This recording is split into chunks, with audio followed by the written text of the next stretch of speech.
Hello everyone.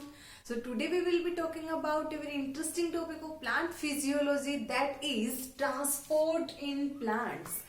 Because plants में root water को absorb करती हैं, तो रूट टिप से लेकर के वो वाटर एक बहुत ज्यादा हाइट पे लीव्स तक कैसे पहुंचता है। इसके अलावा फोटोसिंथेसिस के थ्रू लीव्स के अंदर जो ऑर्गेनिक मैटर और सब्सटेंसेस बनते हैं लाइक ग्लूकोज, सुक्रोज, उन सब का ट्रांसपोर्ट लीव्स से लेकर के नीचे रूट टिप तक कैसे ट्रांसपोर्ट होता है। मीन्स ओवरऑल वाटर, ऑर्गेनिक और इनऑर्गेनिक मिनरल्स एंड न्यूट्रिएंट्स का ट्रांसपोर्ट प्लांट में इतनी ज्यादा हाइट तक कैसे होता है। उनके ट्रांसपोर्ट के लिए प्लांट क्या मैकेनिज्म इवॉल्व करते हैं।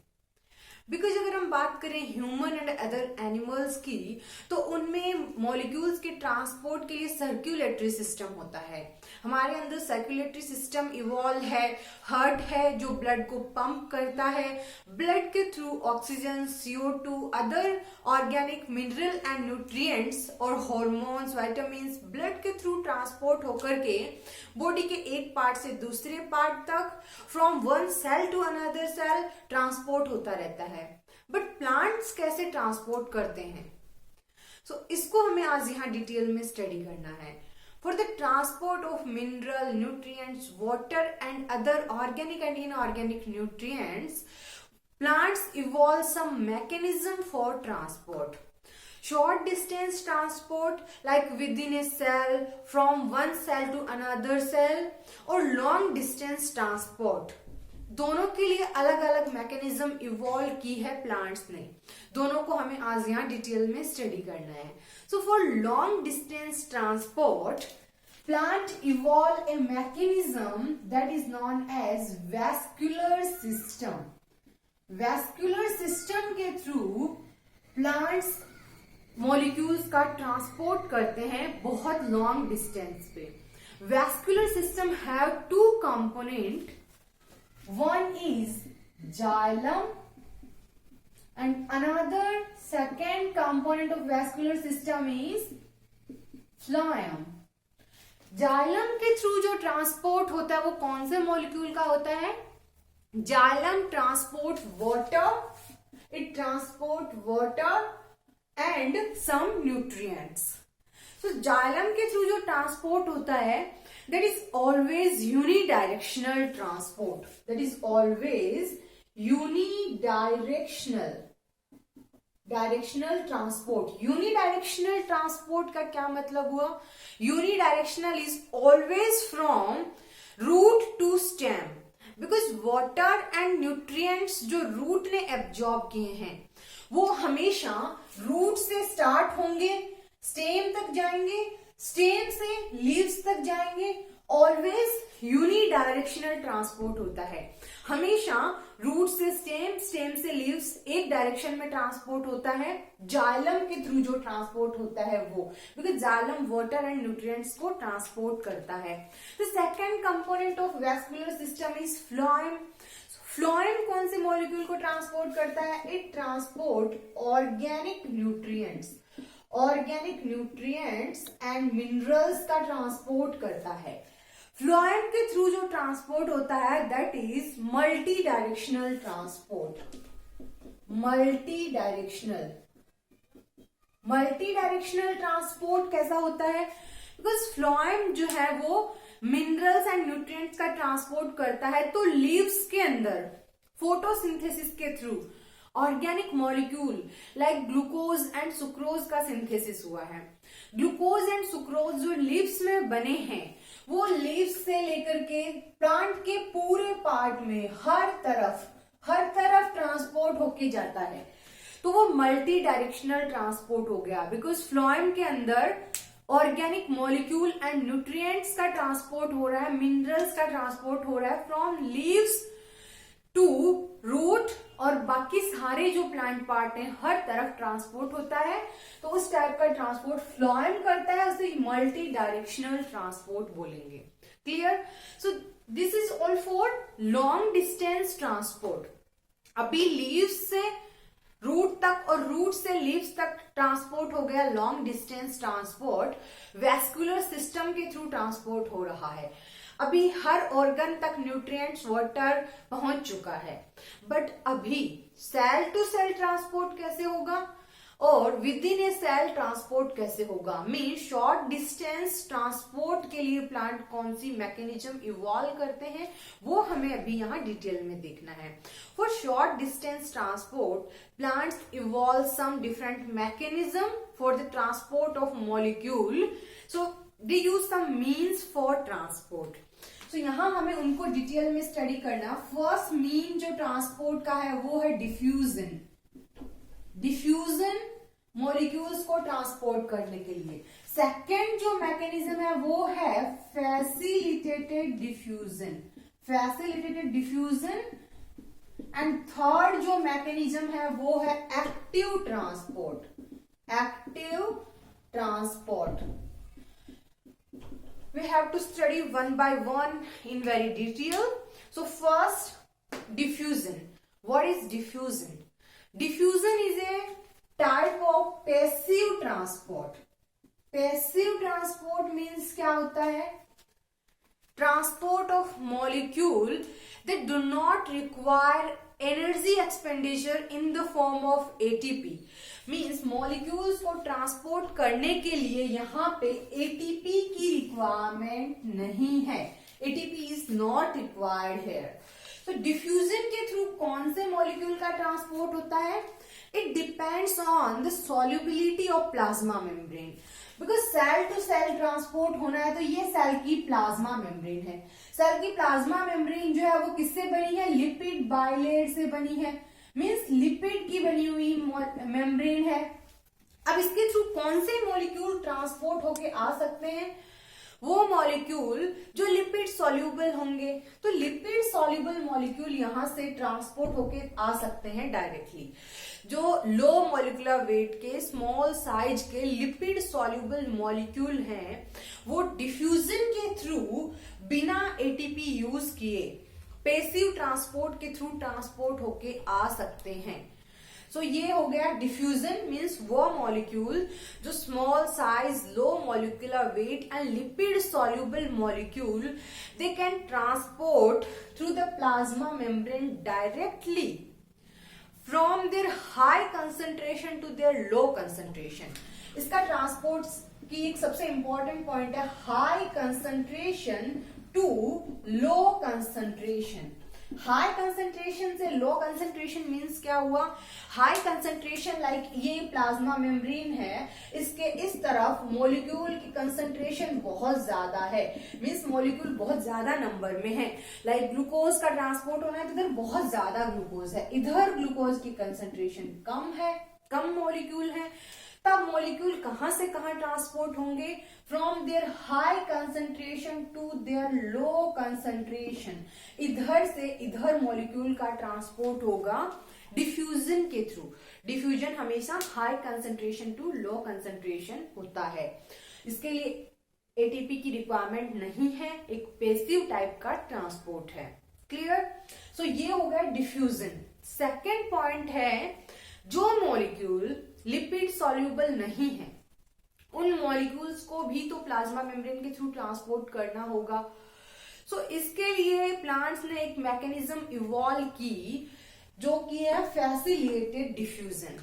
सो बाय द फैसिलिटेटेड डिफ्यूजन कोई फैसिलिटेटर मॉलिक्यूल होंगे जो मॉलिक्यूल लिपिड सॉल्यूबल नहीं है, पोलर मॉलिक्यूल जिन पे पार्शियली चार्ज है या फिर जो हाई मॉलिक्यूलर वेट के मॉलिक्यूल हैं जो डायरेक्टली ट्रांसपोर्ट नहीं हो सकते डिफ्यूजन के थ्रू, उनके ट्रांसपोर्ट के लिए फैसिलिटेटर कुछ ट्रांस मेम्ब्रेन प्रोटीन्स होती हैं।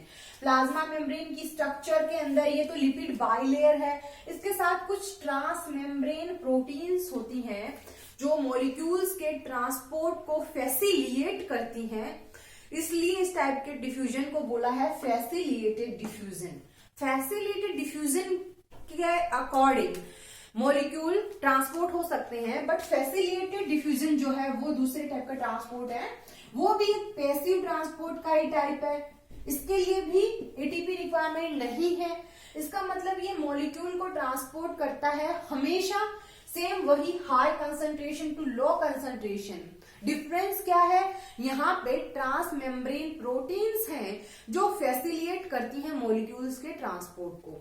अब ये ट्रांसमेम्ब्रेन प्रोटीन्स कौन कौन सी हैं, इस बेसिस पे फैसिलिटेटेड डिफ्यूजन को दो टाइप में डिवाइड किया गया है। कौन कौन से ट्रांसमेम्ब्रेन प्रोटीन्स हैं जो मॉलिक्यूल्स का ट्रांसपोर्ट करती हैं, एक है चैनल प्रोटीन्स, कुछ चैनल प्रोटीन होती हैं। अब चैनल किस टाइप के होते हैं, चैनल जैसे कि ये प्लाज्मा मेम्ब्रेन है, इसके अंदर ये एक चैनल है जो कि मॉलिक्यूल्स को यहां इस डायरेक्शन से यहां तक ट्रांसपोर्ट कर देगा, ये चैनल प्रोटीन हो गया। चैनल मीन्स पोर फॉर्मिंग प्रोटीन, जिसको पोरीन्स भी बोला जाता है। पोरीन्स प्रोटीन जो पोर फॉर्मेशन करती हैं, जो एक पोर बनाती हैं जिसके थ्रू मॉलिक्यूल्स डायरेक्ट ट्रांसपोर्ट होके आ सकते हैं from one direction to another direction. But यहां पर भी क्या हो रहा है, high concentration to low concentration ही हो रहा है, बिकॉज ये भी एक पैसिव डिफ्यूजन का ही टाइप है। यहाँ पे भी एटीपी रिक्वायरमेंट नहीं है, बाहर से एक्स्ट्रा एनर्जी यूज करने की जरूरत नहीं है। यहाँ पर भी मॉलिक्यूल हाई कंसंट्रेशन से लो कंसंट्रेशन ही ट्रांसपोर्ट हो रहे हैं। बट जो मॉलिक्यूल डिफ्यूज नहीं हो सकते उनके लिए ये चैनल प्रोटीन है वो वर्क करती हैं। दूसरे टाइप की जो ट्रांसमेम्ब्रेन प्रोटीन है वो हो गई कैरियर प्रोटीन। कैरियर प्रोटीन्स जो होती हैं वो कैसे मॉलिक्यूल का ट्रांसपोर्ट करती हैं, कैरियर प्रोटीन इस टाइप की होती है। ये प्लाज्मा मेम्ब्रेन है, ये इसमें एक कैरियर प्रोटीन है, इसके ऊपर मॉलिक्यूल बाइंड कर गया, इसको मॉलिक्यूल को ट्रांसपोर्ट करना है तो ये ऐसे ट्रांसपोर्ट नहीं करेगी कि ऐसे मॉलिक्यूल को ट्रांसपोर्ट करके इधर से इधर ला दिया। कैरियर प्रोटीन कैसे एक्ट करता है, ये वर्क करता है कन्फर्मेशनल चेंज के अकॉर्डिंग। कन्फर्मेशन चेंज कैसे हुआ, जैसे ये कोई मॉलिक्यूल है यहाँ पे बाइंड कर गया कैरियर प्रोटीन के साथ, ये कैरियर प्रोटीन है, ये कोई मॉलिक्यूल है जिसको ट्रांसपोर्ट करना है, ये कैरियर प्रोटीन के साथ यहाँ पे ऐसे बाइंड किया हुआ है। कैरियर प्रोटीन क्या करेगा, कैरियर प्रोटीन पे जैसे ही मॉलिक्यूल बाइंड करेगा ये अपनी कन्फर्मेशन चेंज करेगा। तो यहाँ ये मॉलिक्यूल जैसे ही बाइंड किया, इसने अपनी कन्फर्मेशन चेंज की तो ये इस डायरेक्शन में ट्रांसपोर्ट होकर के आ गया। तो इसे नेक्स्ट क्या होगा, ये अपनी कन्फर्मेशन चेंज करेगा और मॉलिक्यूल को इधर ट्रांसपोर्ट कर देगा। ये कन्फर्मेशन चेंज के अकॉर्डिंग वर्क करता है। तो इस टाइप के जो है इनका एग्जांपल हो गया aquaporins. Aquaporins, aqua means water, porins means aqua, water को ट्रांसपोर्ट करने वाले पोरीन प्रोटीन्स कौन से हो गए, कैरियर प्रोटीन्स हो गए। चैनल प्रोटीन कैसे हो गए, पोरिन या पोर फॉर्मिंग प्रोटीन, जो पोर बना करके उसके थ्रू ट्रांसपोर्ट करवाते हैं वो हो गए चैनल प्रोटीन। ये हो गए कैरियर प्रोटीन जो कन्फर्मेशनल चेंज के अकॉर्डिंग एक्ट करते हैं। ये दो टाइप के हो गए पैसिव ट्रांसपोर्ट में जो हेल्प करने वाले ट्रांसमेम्ब्रेन प्रोटीन्स हैं वो हो गए। ट्रांसमेम्ब्रेन प्रोटीन्स क्लियर है। अब मॉलिक्यूल्स को फैसिलिटेटेड डिफ्यूजन के थ्रू ट्रांसपोर्ट करने के लिए कुछ अलग अलग टाइप के मॉलिक्यूल अलग अलग वे से ट्रांसपोर्ट होते हैं। तो उनके ट्रांसपोर्ट को अगर हम देखें, ये प्लाज्मा मेम्ब्रेन है, ठीक है, प्लाज्मा मेम्ब्रेन की लिपिड बाइलेयर है, ये एक कैरियर प्रोटीन है, ठीक है, ये कैरियर प्रोटीन है। ये कैरियर प्रोटीन अगर एक सिंगल मॉलिक्यूल को एक डायरेक्शन से दूसरी डायरेक्शन में ट्रांसपोर्ट कर रहा है, वो भी कंसंट्रेशन ग्रेडियंट के अकॉर्डिंग, मींस हाई कंसंट्रेशन से टू लो कंसंट्रेशन, ये एक मॉलिक्यूल है, इसको ये ट्रांसपोर्ट करके लेके जा रहा है यहां से यहां। इस टाइप का ट्रांसपोर्ट हो गया यूनी डायरेक्शनल ट्रांसपोर्ट, जिसको हम बोलेंगे यूनिपोर्ट। यूनिपोर्ट, ठीक है, यूनिपोर्ट टाइप का ट्रांसपोर्ट हो गया। ये तो एक सिंगल मॉलिक्यूल का ट्रांसपोर्ट है। अगर यही एक कैरियर प्रोटीन एक मॉलिक्यूल ए को यहाँ पे ट्रांसपोर्ट के लिए बाइंड करता है, उसका ट्रांसपोर्ट कर रहा है यहां से यहां, इसके साथ साथ अगर दूसरा मॉलिक्यूल बी कोई मॉलिक्यूल है ये यहां बाइंड कर गया तो इसका भी इसके साथ साथ ट्रांसपोर्ट हो जाएगा। इस टाइप का जो ट्रांसपोर्ट है उसको बोलेंगे सिम्पोर्ट। सिम्पोर्ट मीन्स साथ साथ ट्रांसपोर्ट। एक मॉलिक्यूल ट्रांसपोर्ट हो ही रहा है ए यहां से यहां, दूसरा मॉलिक्यूल भी इसके साथ साथ ट्रांसपोर्ट हो जाएगा, तो उसको एनर्जी यूज नहीं करनी पड़ी। लाइक लिफ्ट लेना, हम एक जगह से दूसरी जगह जा रहे हैं कोई दूसरे ने लिफ्ट मांगी, वो भी हमारे साथ बैठ के एक जगह से दूसरी जगह ट्रांसपोर्ट होके चला गया, तो इसमें हमारा तो कुछ खर्चा नहीं हुआ और उसका भी कुछ नहीं लगा क्योंकि हम तो वहां जा ही रहे थे। तो सेम यहाँ हो रहा है अप्लाई ये वाली थिंग। ए मॉलिक्यूल तो यहां से यहाँ ट्रांसपोर्ट होके जा ही रहा था, ये इसके साथ साथ बी भी ट्रांसपोर्ट हो गया। इस टाइप की जो ट्रांसपोर्ट प्रोसेस है वो क्या हो गई, सिम्पोर्ट टाइप का ट्रांसपोर्ट हो गया। थर्ड जो है कोई कैरियर मॉलिक्यूल है, इसके इधर एक मॉलिक्यूल ए ने बाइंड किया है, वो ट्रांसपोर्ट होके यहां से यहां जा रहा है, बट दूसरा मॉलिक्यूल उसको यहां से यहां जाना है ट्रांसपोर्ट होने के लिए, तो वो ये कैरियर के इस साइड बाइंड करेगा। अब कैरियर जैसे ही अपना कंफर्मेशन चेंज करेगा इस टाइप से, तो ये मॉलिक्यूल जैसे ही इधर से इधर आया, ये मॉलिक्यूल इसके साथ साथ इधर से इधर आ गया, अपोजिट डायरेक्शन में ट्रांसपोर्ट हो रहा है। ये डायरेक्शन ये हो गया एंटीपोड टाइप का ट्रांसपोर्ट। सो एक सिंगल मॉलिक्यूल ट्रांसपोर्ट हो रहा है, यूनिपोर्ट ट्रांसपोर्ट। दो मॉलिक्यूल साथ साथ ट्रांसपोर्ट हो रहे हैं, सिम्पोर्ट। एक इस डायरेक्शन में, दूसरा इसके अपोजिट डायरेक्शन में साथ साथ ट्रांसपोर्ट होके जा रहे हैं, एंटीपोड टाइप का ट्रांसपोर्ट हो गया। तो ये हुआ फैसिलिटेटेड डिफ्यूजन, जो कि पैसिव टाइप का होता है। ये एटीपी का यूज नहीं करता, high concentration to low concentration होता है। Carrier protein and channel protein involve होते हैं। Channel pore forming protein, carrier molecule जो कन्फर्मेशनल चेंज के साथ वर्क करते हैं, जैसे कि एक्वापोरिन्स। ये हो गया फैसिलिटेटेड डिफ्यूजन। अब थर्ड जो टाइप है ट्रांसपोर्ट का मीन है वो है एक्टिव ट्रांसपोर्ट। एक्टिव ट्रांसपोर्ट क्या होता है, ये इन दोनों टाइप के ट्रांसपोर्ट से अलग है। एक्टिव है, इसका मतलब क्या है, it require energy in the form of ATP, energy expenditure. हमें बाहर से एटीपी मेटाबॉलिक एनर्जी का यूज करना पड़ेगा मॉलिक्यूल के ट्रांसपोर्ट के लिए। It act against the concentration gradient, against the concentration gradient. Concentration gradient के अगेंस्ट हमें यहाँ पे ये ट्रांसपोर्ट करेगा। इसका मतलब ये low concentration to high concentration transport करेगा, यहाँ पे लो कंसंट्रेशन से हाई कंसंट्रेशन की तरफ ट्रांसपोर्ट करेगा, against the concentration gradient work करेगा। क्लियर? इसके अलावा एटीपी का यूज करेगा, कंसंट्रेशन ग्रेडियंट के अगेंस्ट वर्क करेगा, एनर्जी एक्सपेंडिचर एटीपी यहाँ रिक्वायर्ड है। इसके लिए जो ट्रांसपोर्ट करने वाले मॉलिक्यूल होते हैं उनको हम पंप बोलते हैं, पंप या फिर एटीपीएज बोला जाता है। एटीपीएज जो मॉलिक्यूल्स को against the concentration gradient, low concentration to high concentration molecules का ट्रांसपोर्ट करवाते हैं, वो पंप मॉलिक्यूल हो गए। Clear? So active transport and facilitated diffusion. अब अगर हम बात करें रेट ऑफ ट्रांसपोर्ट की, जो नॉर्मल डिफ्यूजन है उसके थ्रू ट्रांसपोर्ट हो रहा है, तो अगर हम इसकी केमिकल काइनेटिक्स की बात करें, ग्राफ प्लॉट करें, तो कंसंट्रेशन बढ़ने के साथ साथ ये रेट ऑफ ट्रांसपोर्ट है, इधर रेट ऑफ ट्रांसपोर्ट, इस पे क्या इफेक्ट पड़ेगा। सिंपल डिफ्यूजन की बात करें, कंसंट्रेशन बढ़ेगा मॉलिक्यूल का तो ट्रांसपोर्ट हमेशा बढ़ेगा, तो ये हमेशा इंक्रीज होता रहता है सिंपल डिफ्यूजन में, ये जो नॉर्मल डिफ्यूजन है इसमें। अब अगर बात करें फैसिलिटेटेड डिफ्यूजन और एक्टिव ट्रांसपोर्ट की, तो ये वाला जो ट्रांसपोर्ट की रेट है उस पर क्या इफेक्ट पड़ेगा। बिकॉज फैसिलिटेटेड डिफ्यूजन और एक्टिव ट्रांसपोर्ट में मॉलिक्यूल के ट्रांसपोर्ट के लिए जो कुछ कैरियर, चैनल या पंप प्रोटीन रिक्वायर्ड है वो एक लिमिटेड नंबर में है। कुछ टाइम के बाद जब सारे के सारे कैरियर, चैनल और पंप सैचुरेट हो जाएंगे, उसके बाद डिफ्यूजन जो है वो बंद हो जाएगा। मीन्स जब तक सारे कैरियर प्रोटीन फ्री हैं तब तक ट्रांसपोर्ट इंक्रीज होगी, उसके बाद सैचुरेशन आ जाएगा। तो इसकी अगर हम रेट को ग्राफ बनाएं तो कैसे बनेगा, ये स्टार्ट क्या होगा, ट्रांसपोर्ट जो है वो स्टार्टिंग में बहुत ज्यादा ट्रांसपोर्ट होगा, बट एक मैक्सिमम जहां तक सारे सैचुरेशन में आ जाएंगे, सारे कैरियर और चैनल प्रोटीन सैचुरेट हो जाएंगे, उसके बाद ये ट्रांसपोर्ट सैचुरेट होकर के इस तरीके से ग्राफ बनाएगा। तो ये तो स्ट्रेट लाइन ग्राफ आया सिंपल डिफ्यूजन का, ठीक है। ये वाला आया facilitated diffusion, FD facilitated diffusion का saturation kinetics, saturation kinetics show करता है, ठीक है। तो ये हो गया काइनेटिक्स किस टाइप का होता है, सैचुरेशन काइनेटिक्स होता है। जैसे कि एंजाइम सबस्ट्रेट का जो काइनेटिक्स आता है वो सैचुरेशन काइनेटिक्स होता है।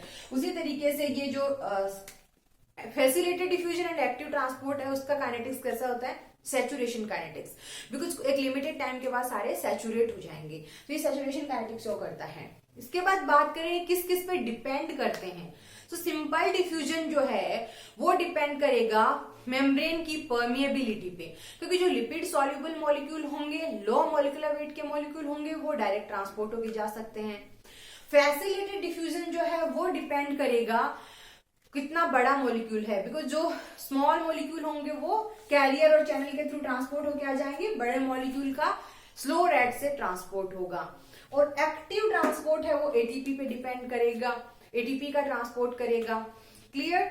सो ये हुआ अभी तक हमारा कि जो शॉर्ट डिस्टेंस पे प्लांट्स कैसे ट्रांसपोर्ट करते हैं, लॉन्ग डिस्टेंस पे वेस्कुलर सिस्टम के थ्रू, शॉर्ट डिस्टेंस पे simple diffusion, facilitated diffusion and active transport के थ्रू मॉलिक्यूल्स को ट्रांसपोर्ट करते हैं plants. So this is all about the transport in plants.